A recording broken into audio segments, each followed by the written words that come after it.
Welcome to the Mad in America podcast, your source for science, psychiatry, and social justice. Greetings, and welcome to the Mad in America podcast. I'm Amy Biancoli, staff reporter for madinamerica.com. Today I'm grateful to be speaking with Adele Framer, also known by her online handle, Altostrada. She founded survivingantidepressants.org, a critical and comprehensive peer support website that features several thousand case histories of psychiatric drug withdrawal. The site is a hub of information on the topic, highlighting methods of safe drug tapering and recovery, and underscoring the humanity of those in the grips of withdrawal.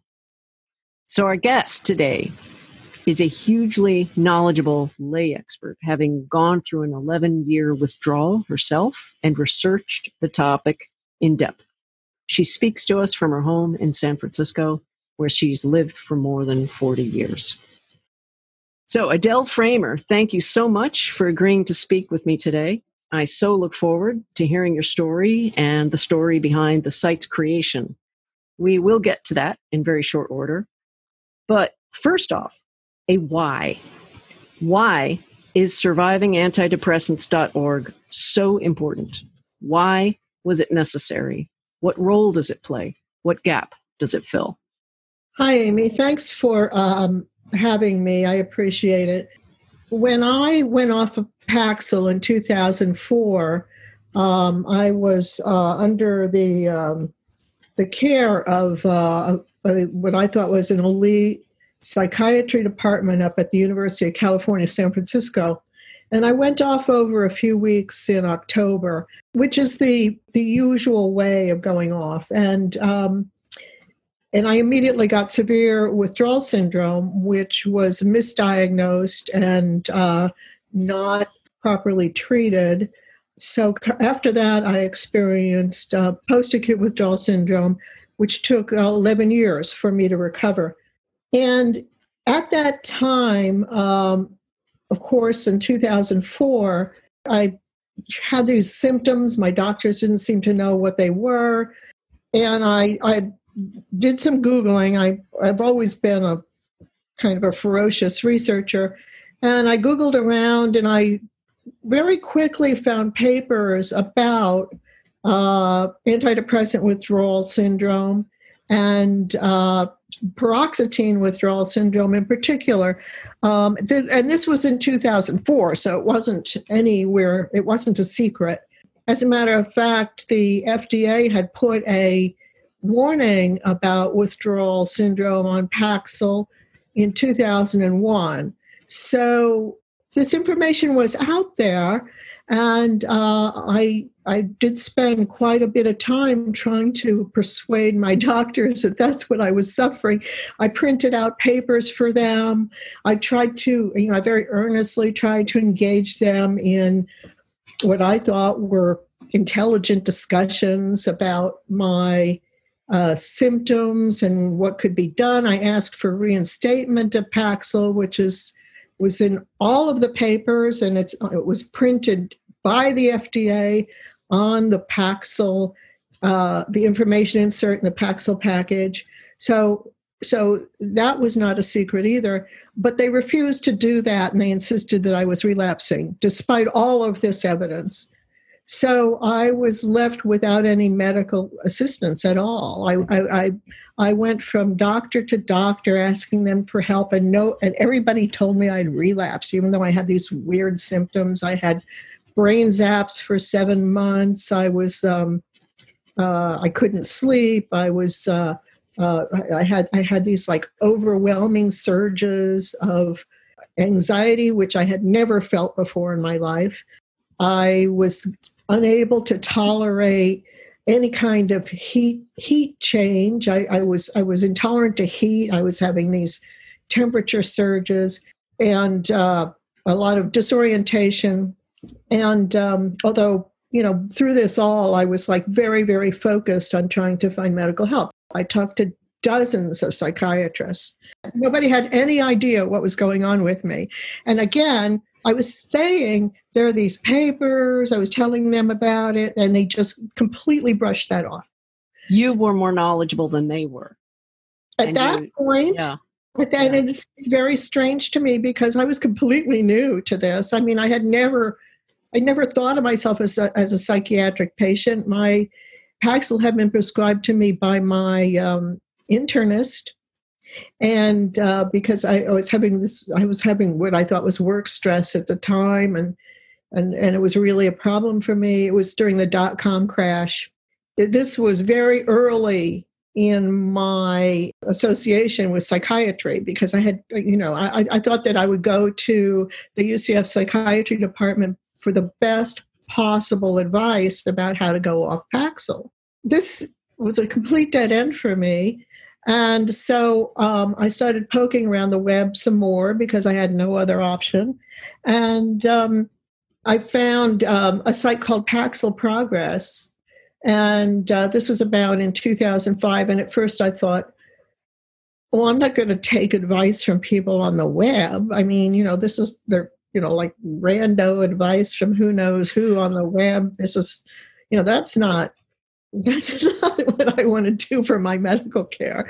So it took me a while to realize that that was the only place I was going to get any intelligent feedback. So I ended up joining PaxilProgress.org, and I think that I was a member there for about 7 years. Progress. The Paxil group, that closed a few years ago, right? That shut down a few years ago. Right, but right. there are many other peer support groups right now that are psych drug specific, right? Like on Facebook and such. Oh yeah, but I think that it's interesting to observe that at that time, in the early 2000s, there were several websites having to do with antidepressant withdrawal, but they were specialized. There was a site about Effexor. I think there was a site about Zoloft, maybe sertraline. There were thousands of people hitting the web looking for help with this. I think that Paxil Progress, historians will have to check me on this, but I believe it had 20,000 members. Wow. And that So there's been tens of thousands of people joining these websites over the years. And, if you think of like this is a rolling problem, we're talking about, rolling up into the millions probably. Paxil Progress closed in, I guess, like 2012, maybe. Since then, the action has moved over to Facebook. So there are many, many groups on Facebook having to do with going off of different kinds of antidepressants, post-acute withdrawal syndrome, and benzodiazepine withdrawal. There's a huge community about dealing with benzodiazepine tapering withdrawal, enormous. A question for you in the midst of all this. I mean, what you're describing is a community, a peer support community of people really working hard to figure out these issues for themselves. And that's what has popped out at me repeatedly when I was looking at your website and some of the other information available out there. I'm curious, first of all, tracking back to your experience and you're realizing, oh my gosh, I think I've read somewhere that you cranked through something like more than 50 psychiatrists, right? At some point early on? Well, I searched for a psychiatrist for 4 years. Right. So I probably around 50. Via email, I contacted anybody, because I was like hunting around through the literature, and I contacted anybody who had ever written about antidepressant withdrawal. I corresponded with Stephen Dilsaver, who's had written very, very early papers about withdrawal from tricyclics. I mean, there was nobody who could offer me any kind of like actual treatment. Well, so at what point did you have this kind of awakening? Like at what point did you realize, wait, maybe this isn't a relapse. Maybe this is withdrawal. And at what point did you realize that you had to kind of take it into your own hands? I realized immediately that it wasn't relapse. The symptoms were so bizarre. Right. There's no way that somebody could actually say that one is relapsing when you're having like brain zaps and, and these like bizarre electrical surges throughout your body. And I mean, it's absurd that this is presumed to be relapse. Doctors must not be listening to what their patients are telling them when their patients are describing the symptoms. Just to clarify, brain zaps, you mentioned them. Those are those involuntary seizure-like things that attack you out of the blue, right? How would you describe a brain zap for someone who's never had one?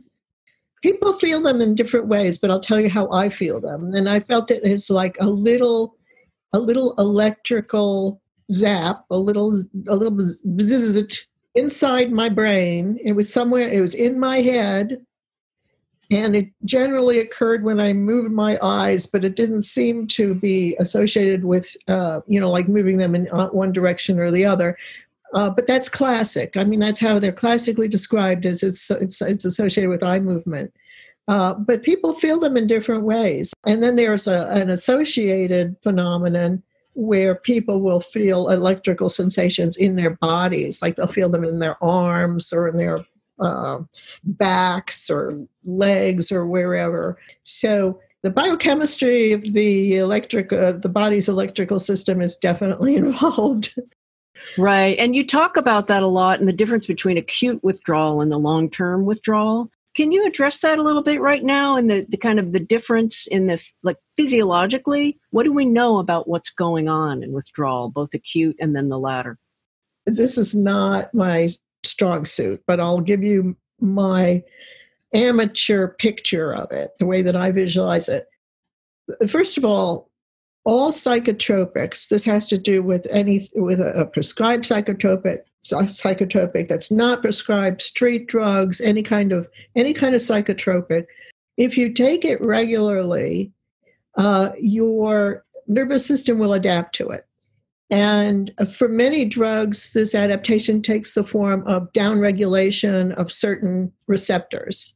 It differs from drug to drug, which receptors are involved, but there must be a more universal nervous system adaptation because withdrawal syndromes from different drugs have so much in common.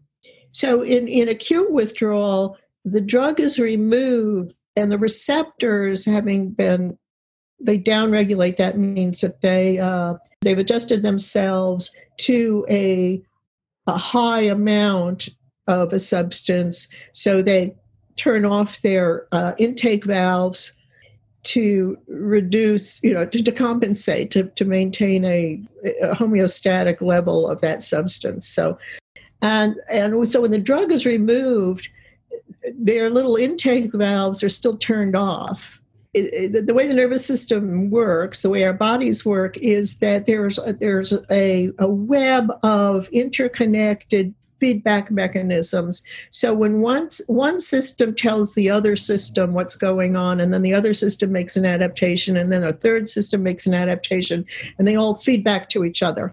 So in this situation of downregulation, let's say with antidepressants, the serotonin system, it's sending out signals to the rest of your body that it's dysregulated. It's sending out signals to the rest of your body that doesn't really represent the true level of the substance because the sensors are desensitized.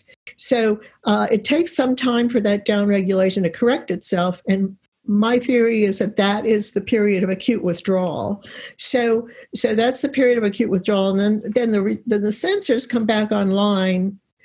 To some extent, there's a question about whether, for some people, this adaptation is extremely slow, and that contributes to a very prolonged post-acute withdrawal period. But that period of acute withdrawal is generally over some number of weeks, like 1 to 9 weeks. And with antidepressants, it's always been supposed to be 2 or 3 weeks. That was the recommendation in your case, right? When you went off Paxil, it was over 3 weeks.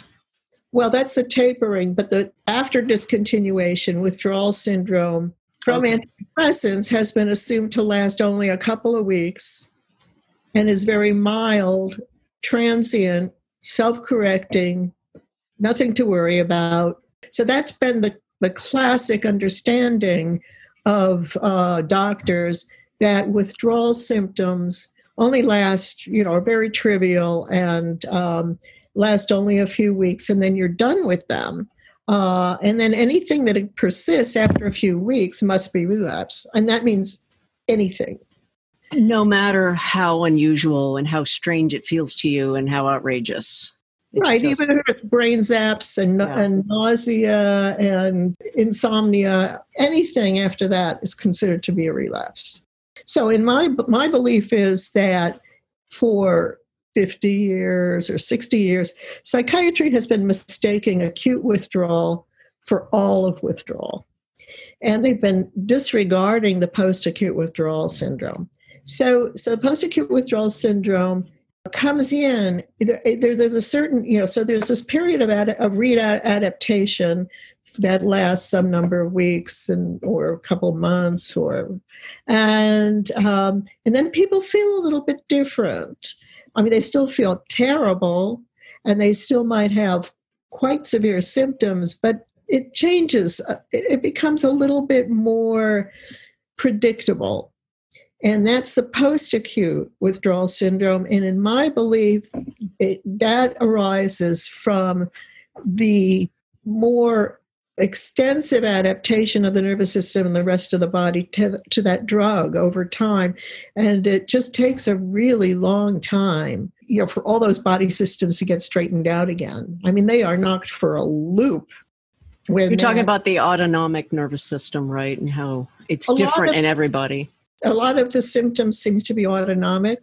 And so a lot of the symptoms have much in common with dysautonomia, which in neurology can arise out of unknown circumstances and fluctuates a great deal and comes and goes, and they don't know what to do about it. The autonomic system dysregulation is a mystery across medicine, but it can be observed in all psychotropic withdrawal. All the literature on psychotropic withdrawal refers to some degree of autonomic system involvement. And that includes addictive drugs, non-addictive drugs, street drugs, all of it. I hope that this makes sense to people, because I'm not an expert in this area, and I would really like an expert to come in and take a really good look at what's going on in acute withdrawal versus post-acute withdrawal as far as nervous system adaptation and the reestablishment of homeostasis. Well, so your website, survivingantidepressants.org, it has 6,000 plus case histories. It's got more than 60 topics specific to tapering, right? And so if somebody wants to get off Effexor or they're suffering withdrawal, they can go to that specific topic. But what if somebody listening now who's maybe going through something similar, what can they do? How can they get involved? Because I know the website has more than 14,000 registered members. So what happens when somebody is looking for help and they need advice? What can they do on your website? From our experience, we believe that the severity of withdrawal syndrome is related to the rate of tapering. And this makes sense if you read the literature. It makes sense that once the nervous system is adapted to a psychotropic, that very gradual decrease of that psychotropic will better enable adaptation without causing a tremendous disruption to the entire nervous system. So we emphasize the importance of tapering to avoid withdrawal syndrome.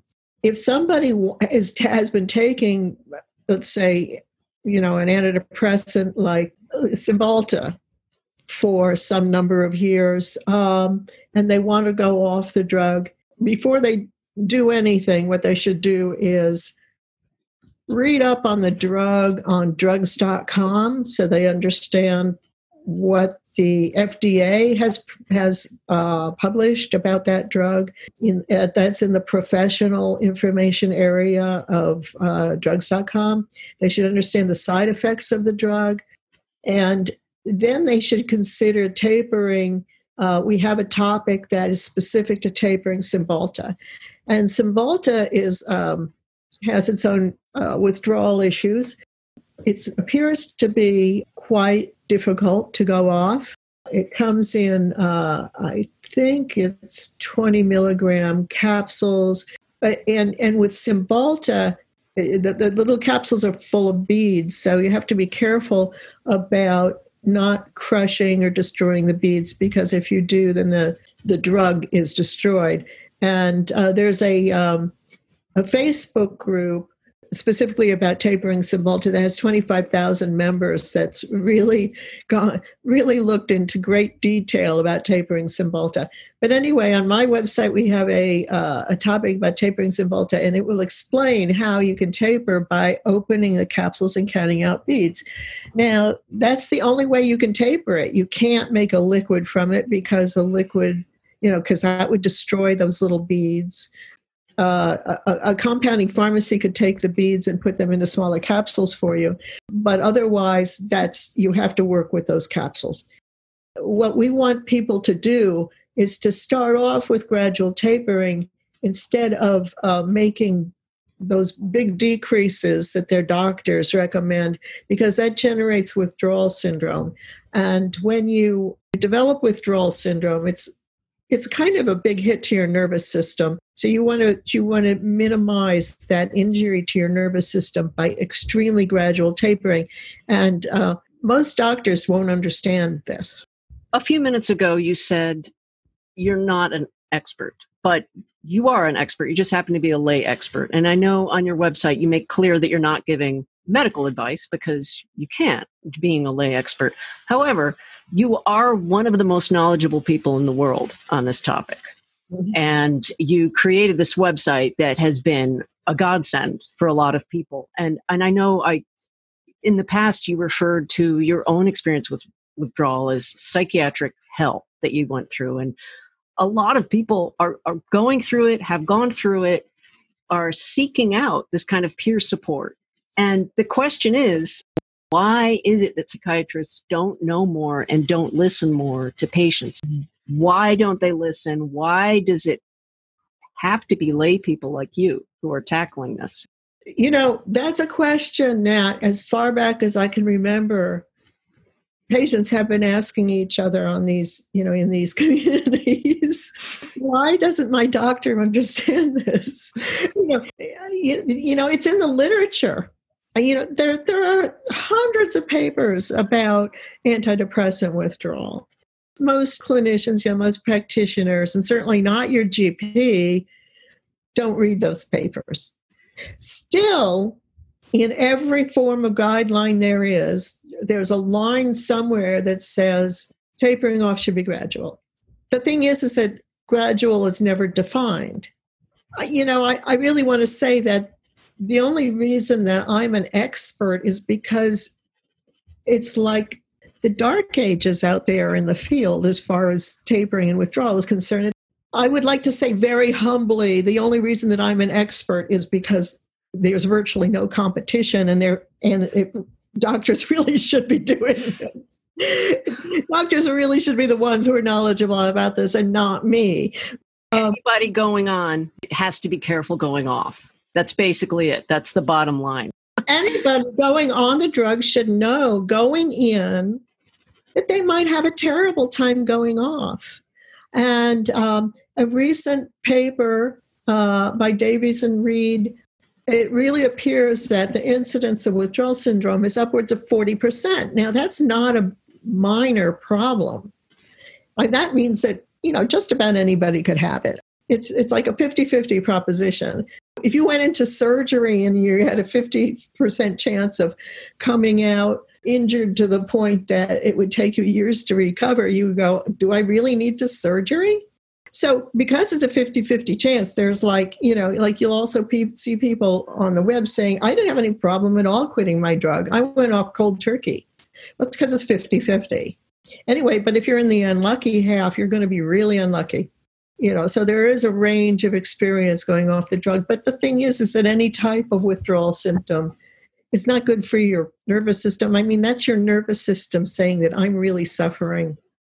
Even if your brain zaps only last for 4 days, that's your nervous system saying something is really wrong here. But here I'm wondering, is it reflective of this kind of larger irony that medicine isn't always about science? Is this another example of that? Like the difference between medicine and science? I'm glad you brought that up, Amy. Let's say with antidepressants are really the model drug for psychiatry, because when the new generation antidepressants were introduced, that was the SSRIs, SNRIs, and they did have less initial adverse effects compared to the TCAs, which is the TCAs and MAOIs, which were the tools that psychiatrists were working with prior to that. And they were really crappy tools, and the psychiatrists knew that. So as a result, there were relatively few people taking TCAs and MAOIs. But the SSRIs, made it possible to mass market antidepressants. The pharmaceutical companies really shaped a culture around this. And, even though that more or less tapered off, the pharmaceutical industry influence tapered off in the mid-2000s, the hard work and millions of dollars that the pharmaceutical industry put into popularizing antidepressants for 20 years has paid off tremendously, in that it truly shaped the culture of psychiatric treatment. And so the culture of psychiatric treatment, even though pharma has disappeared, its teachings have been embedded into common knowledge in psychiatry. So there's a tremendous mythology about antidepressants, and one of them is that they are extremely safe and have very little in the way of adverse effects. And because of this influence, the adverse effects are supposed to be extremely rare. The problem with treatment in psychiatry is that an adverse effect often looks like a psychiatric symptom. For instance, if somebody starts taking Prozac and then finds they can't sleep, which is very common actually, they're not being able to sleep is held to be a symptom of depression, which means that possibly the dosage of Prozac might be raised, or a benzodiazepine added, or some other kind of sleep drug, which brings in other dependency issues, because those drugs are technically addictive and they will, like antidepressants, incur dependency after a while. So it's a domino effect leading to cocktails, which incur their own issues. Well, that's been a tradition for 20 years of those cocktails. And being able to prescribe those cocktails, mixing and matching and making up something that's really tasty that crushes all the symptoms, is held to be part of the art of psychiatry. And the practitioners really want to hold on to that. It is hard to understand why. I mean, even though it's really well known, for example, that the introduction of an antidepressant will often cause sleeplessness, and that's an adverse effect, not a beneficial effect. To me, from my layperson's point of view, the logical thing to do would be to reduce the dosage so it would reduce the adverse effect. But in psychiatric practice, it goes in the other direction. They'll increase the dosage, and they'll add drugs to mask the adverse effect. There's been reams written about the problems of polypharmacy and prescription cascade, but again, this doesn't filter down to your prescriber. And then the GPs they take their cues from psychiatry, and they want it, and they keep it as simple as possible. The reason the GPs are prescribing psychiatric drugs like crazy is because it's considered to be so damn easy to prescribe psychiatric drugs.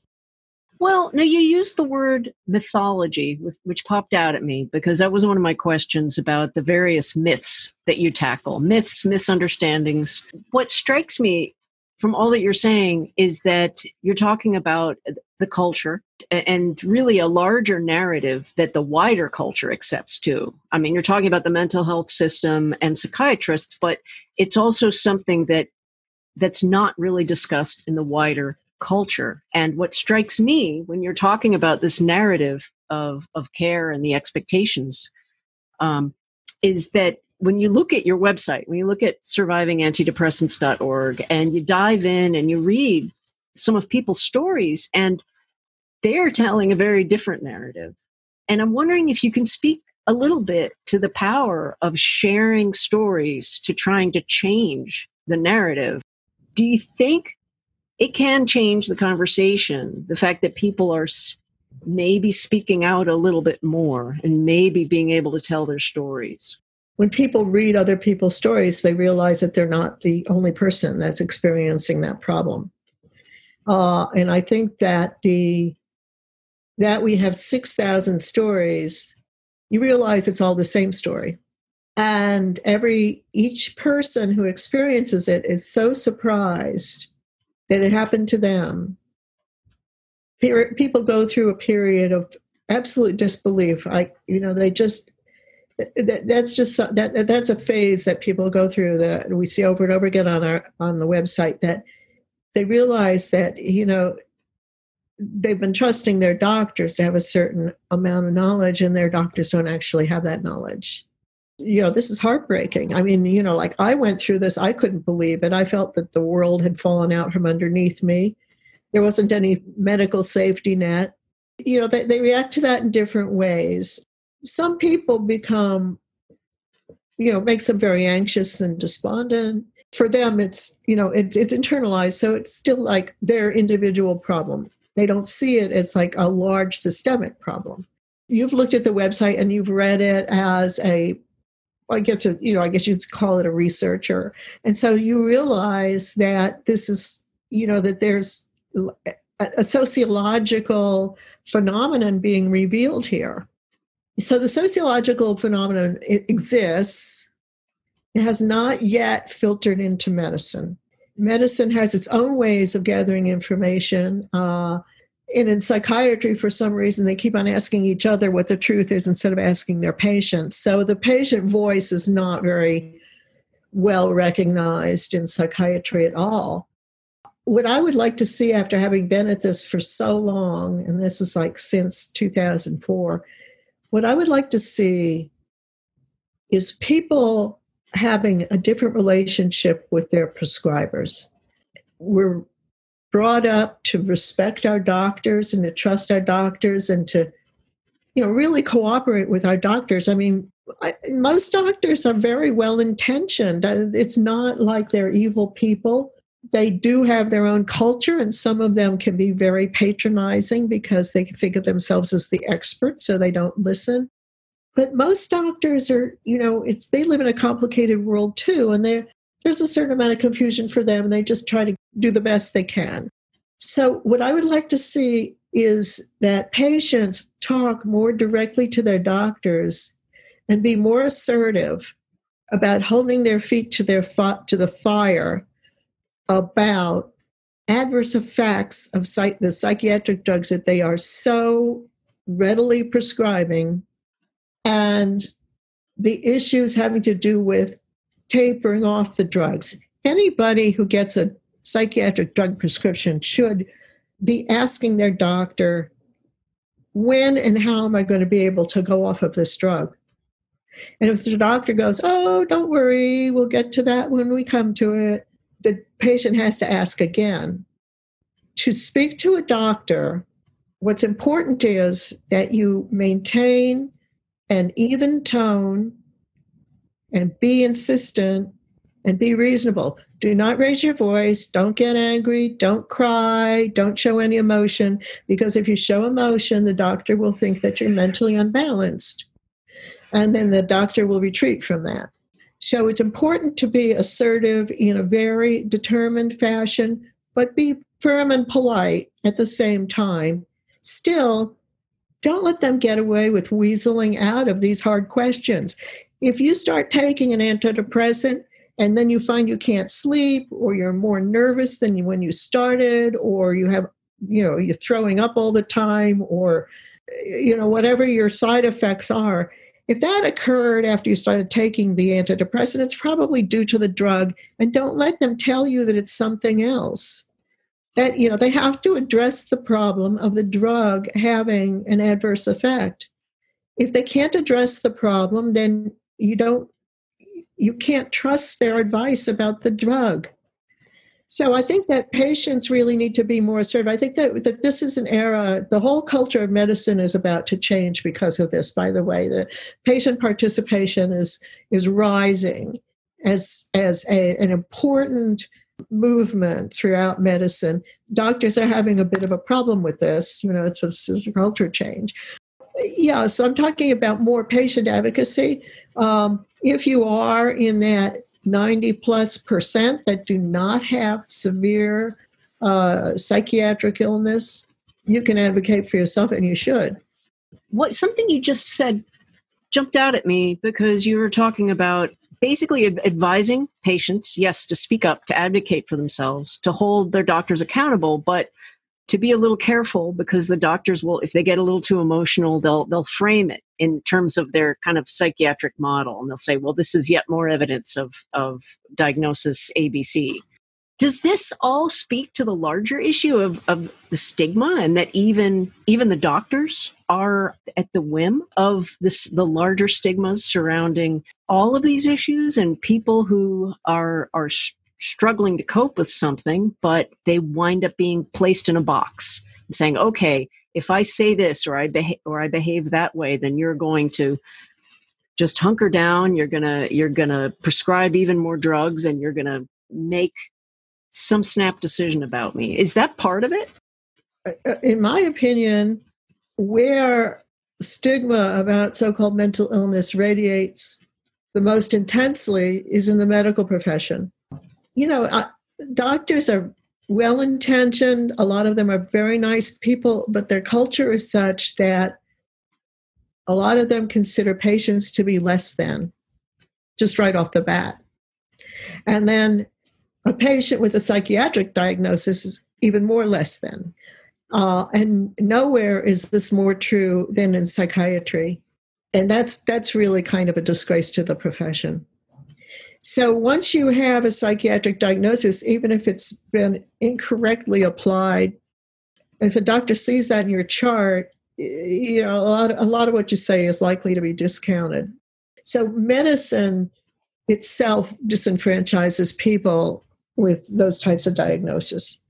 And that's on medicine. I think it's incredibly ironic to see doctors carrying on about eliminating the stigma when their own profession is just the worst at it. Earlier, you were talking about how the mythology has been embedded in the way everybody thinks about psychiatric disorder or mental health or whatever it is that you want to call it. And it's true that those assumptions have been embedded in public health programs and funded by billions of dollars in government funds, and that every year you'll read about how like enormous numbers of people are suffering from mental illness, and that's because the public health machinery is justifying its funding. It wants to provide services to more and more people, and those services often are drugs. I mean, that's it. So that's the cheapest, fastest way of providing so-called treatment. So one final question. What gives you hope? Well, recently there have been developments in the UK that were spearheaded by the patient movement and have gotten some traction in the British government, some recognition in British psychiatry, and may influence the national guidelines and also the European guidelines for the treatment of depression. Or the conceptualization of mental illness in the United States is far more rigid than in Europe. So the developments in the UK and possibly in Europe show that there's some changes in the way the profession thinks of itself and of patients. Now there are so many people who have been on and off psychiatric drugs that there's actually sort of there's a population of doctors who've experienced withdrawal syndrome and get it. They get it that it's a problem. And some of them have gotten very active, and some of them are publishing, like Mark Horowitz is publishing and David Taylor. So that makes headway in the journals, and then the academics start to discuss the papers in the journals. And if the academics start to discuss it, then eventually it filters down to, to your local prescriber. But that takes a long time. And as I said, those prescribers don't read the journals, and they might not even pay any attention to academic discussions. So I think that the patients need to bring it to them. Thank you, Adele Framer, for all of this. That website, once again, is survivingantidepressants.org, which is spelled exactly the way it sounds. And it is, as you've heard just now, a vast source of information on withdrawal from psychotropic drugs, including case histories, tips on safe tapering, and beyond that, a perspective into our shared humanity and what it means to live through each day.